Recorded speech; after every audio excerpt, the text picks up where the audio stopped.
Hey guys, welcome back to my channel. Real quick, if you are new and you do enjoy my videos, make sure to go ahead and leave a like, comment, and most importantly, subscribe so you do not miss out on any more Battlefield 5 content coming out real soon to my channel. So yeah, before we get into the main part of this video, I want to go ahead and give some quick updates to you guys. First, it's currently December 3rd, and tomorrow the first Hides of War chapter comes out, which is called Overture. There's going to be a new war story, which I am 100% going to play. If you guys want to see that, make sure to go ahead and leave it in the comment section down below that you want me to upload the gameplay. I would be doing like a live walkthrough of the war story. I'm super hyped for it, and I can't wait to play it, which comes out tomorrow. Then we're going to have a new map called Panzer Storm, which is based around vehicles. I will 100% be doing videos on that map. I have got comments before from people telling me that they want to see, vehicle gameplay. And I've pushed it a little bit back just because I know that this map is coming out tomorrow. So I will be 100% doing videos on that map tomorrow. So make sure to go ahead and stick around for that. Also, what else was I going to say? Yeah, the main part, we're currently on 750 subscribers. We are 50 away from 800 and 250 away from 1,000 subscribers.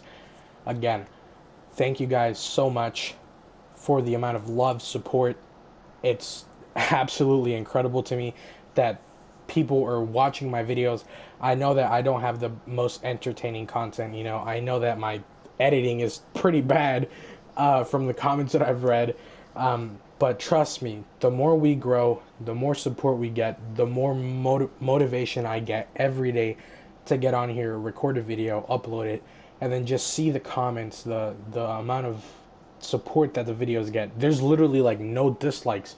Well, there's like one or two on like my most recent videos, but most of the time we're getting like 50 likes, 100 likes. It's crazy. I don't even like setting like goals.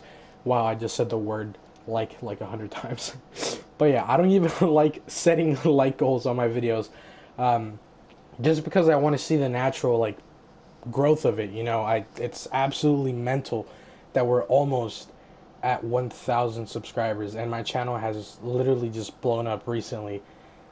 Maybe 2 weeks now since I uploaded my first Battlefield 5 video, and you guys received that with so much support, and thank you guys so much. I can't wait. Hopefully, I don't want to jinx it, because if I say I can't wait till we reach 1,000 subscribers, then everyone's just gonna unsub. I'm just kidding.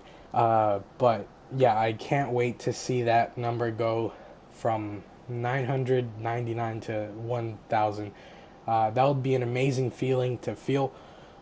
So if you guys aren't subbed, make sure to go ahead and hit that subscribe button, because I will be all of 2019. It's going to be a massive grind, just banger after banger after banger. This game, I know this game has received a lot of, flack. People have really disliked this game, but I'm sticking with this game through thick and thin. I really enjoy this game. I really like the Battlefield series, so I'm going to stick with it through everything, especially because you guys enjoy the videos. But yeah. Also, I want to start doing, okay, last update.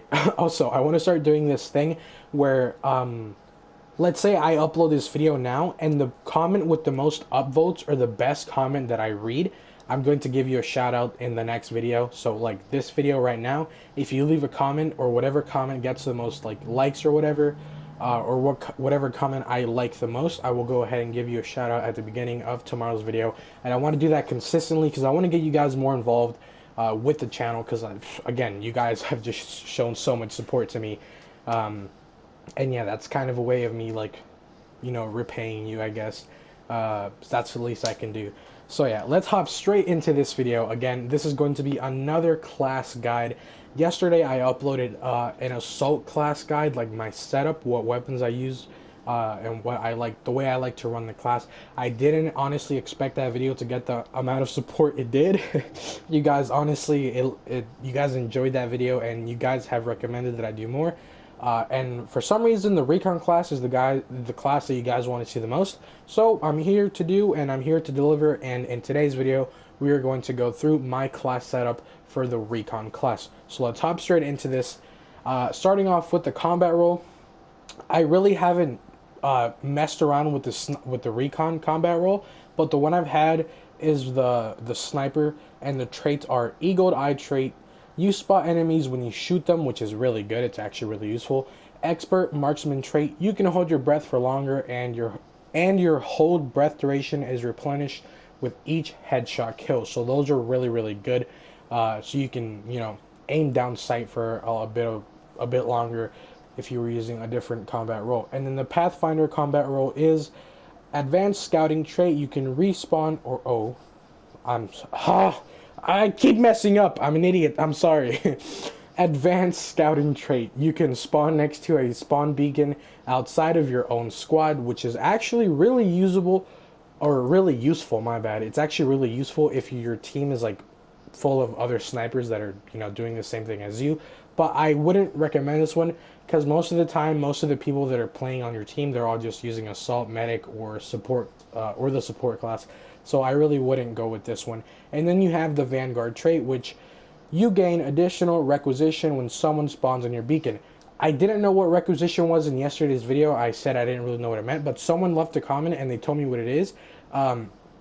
It's basically points. If you're, let's say you're the squad leader, you get more points and you're able to call in like squad or team reinforcements like the V1 rocket or tanks or supply drops. So that's actually kind of useful. If you're in a full team, then I really wouldn't find it that useful. But if you're like in a team of two or a squad of two, then that could be really useful to get you more points.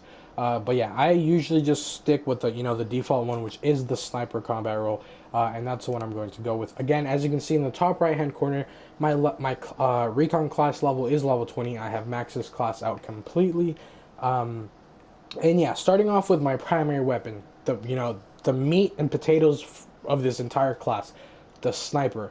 I have all of them unlocked. As you can see, I've used the Lee Enfield quite a bit. I haven't used the Model 8, the ZH-29, the Krag Jorgensen, or the RSC, so I'm really not going to give my opinion on those because I haven't used them at all. But the Gewehr M95, I have level 10 with the gold-plated camo, and I have used the Kar 98K for a little bit. And out of all the three guns that I've used the most, the Lee Enfield is really, really good as a starter weapon. And if you master this gun, you can do a lot of damage. I imagine that all of these guns are really good because, I mean, none of them are going to do a one-shot kill to the body anyways, so you have to go for those headshots. So, I mean, you just go ahead and try them out, and whichever one fits your playstyle the best is the one that you should go with. You can go ahead and use what I'm using, but again, I would recommend that you try all these weapons out and then find the one that fits your playstyle the best. Out of the Kar 98 and the Gewehr M95, I'm going to have to go with the Gewehr M95 only because it has more damage and only because I have used it a lot longer and I have a lot of kills with it. I think I have like 800, 900 kills with this weapon, which is pretty crazy for it being a sniper. So yeah, that's going to be the gun I go with. And then hopping into the specializations for this gun, again, I go with the right side of the tree only because I find it more useful for my playstyle, or for my kind of playstyle, I mean. And the first option is quick reload. It reloads your weapon 15% faster. If you're in a 1v1 against another sniper from a farther distance, and they don't have this, or their gun is like... Sorry about that cut, guys. I had someone knocking my door and asking me questions, and this is being recorded like half an hour after I stopped the last clip, so I don't honestly remember where I stopped off, but I think it has something to do with the specializations. So I'm going to start off again from the top. Quick reload. I use it because you're able, again, to reload your weapon 15 times faster. So if you're in a 1v1 with another sniper, and you both run out of bullets, and your opponent doesn't have this specialization, you're going to have a 15% faster, you're going to be able to reload 50% faster than they will, so that's, a big bonus. And then slings and swivels, switches weapons 50% faster and shoots sooner after sprinting. This is really good because as a recon, the way I play, I'm constantly running around, and if you ever run into a close quarter situation and obviously your sniper's not going to be that usable, you're going to have to pull out your secondary and you're going to be able to shoot quicker than the opponent, so that's also really good. Then I've tried to pronounce this, but I think it's machined bolt. I don't know. I probably sound really stupid. But cycle the weapon quicker to allow for a higher rate of fire. This is really good. I recommend you do this, or you go with this option, because you're going to be able to get second shots. Uh, you're gonna get them. You're gonna be able to get them off quicker than normal. So let's say you hit an enemy with the body shot, like you hit him in the chest. You're gonna have to reload the bullet, and you're going to be able to reload it quicker, and then you're going to be able to shoot him again and then kill him if you don't get that headshot. So I really recommend you go with this option as your third option. And then the final option is variable zooming. The only reason I have variable zooming is because I don't really find the bayonet to be that effective. I didn't use it that much in Battlefield 1, the bayonet charge. And I sometimes do long distance sniping, so that's why I have the zeroing. If your opponent is 300 meters, you can just zero your weapon or your scope to 300 meters, and you're going to be able to get that shot off with no problem. So that is going to be the specializations for my sniper. Sorry, sorry again about that cut. I keep getting people asking me questions here. So yeah, those are the specializations. I go with the weapon. Now to go into customizations, this is kind of important. Well, the scope part, and then the visuals. As you can see, I do have the gold-plated camo for this gun. I don't think it's worth it, so I just go with the mint. The mint camo looks really, really nice in my opinion for this gun. But the most important part of the customization for this weapon has to be the scope. Now, you do have quite a bit of options. You have the standard iron sight, which I do not recommend for medium to long distances if you're going to snipe for medium to long distances. Then you have the Predator 3-time sight. That's just a camo, my bad. You have the 3-time sight, which is good for short to medium distances. Sometimes even the long distance sniping, this could be usable, but most of the time you're not going to get a clear sight of your opponent. If he's like farther than like 150 200 meters, you won't be able to really see your opponent that well. So I go ahead and use the 6-time scope. Why did I think this was 8 times? I don't know, but I go ahead and use the 6-time scope. This is the scope that I'm the most comfortable with on any sniper, just because I've used it so much, more than any other scope in the game, which is why I go ahead and put this on every one of my snipers. So I recommend you go with this one, but if not, you have other options to go ahead and try out. And if you want to try out medium to short distances, then I definitely recommend going with the 3 times. I don't recommend the iron sight, honestly. It's not that good. So I would go with the 3-time scope or the 6-time scope if I was you. Now, moving into progression, every weapon has the same progression setup. You unlock a camo here and there, and then you get the final level 10 assignment, which is the gold-plated assignment for every weapon. Not much detail to go into that. And yeah, that is my primary for this class, the Recon class. Then the revolver, it's the same as every other class. I mean, my sidearm, it's the same as every other class. I go with the revolver only because it does the most damage. And yeah, it can save you in some sticky situations. So yeah, then the melee weapon, again, it's the pickaxe on every single class. Nothing really special about these two. But then the gadgets, this is where it starts to get a little bit interesting, because I have a very weird setup for my gadgets. I don't use the throwing knives. This was going to be a video that I still haven't made. A throwing knife only, that was a suggestion, but I still haven't made that video. I go with the smoke grenades on my Recon class just in case I'm ever in a situation where I'm getting fired up at and I need to get out of that situation. I pop 1 or 2 smokes and I just bounce out of that area and try to regain health or regain ammo. So that's why I go with the smoke grenades. Again, frag grenades, I already said in the last video, they're pretty much useless to me. If you're pretty skilled, you can go ahead and throw it in the air and then shoot it, mid-air and get a kill here or there. But I haven't done that yet. I'm probably never going to do that because I suck. And then the throwing knife, I've only got like 1 kill with this. They're pretty hard to use in my opinion. You have to be very, very accurate and precise when aiming the throwing knife. So I just go ahead and use the smoke grenade, which has saved me in a lot of situations. Even when reviving squad mates, if one of your squad mates is down, pop a smoke on their body and you can revive them under cover. So that's why I go with the smoke grenade. Now moving into the first gadget, I go ahead and go with the spotting scope only because the flare gun has a, it's not limited, but the size of the area that it covers is limited, and you can't really spot that many enemies with it.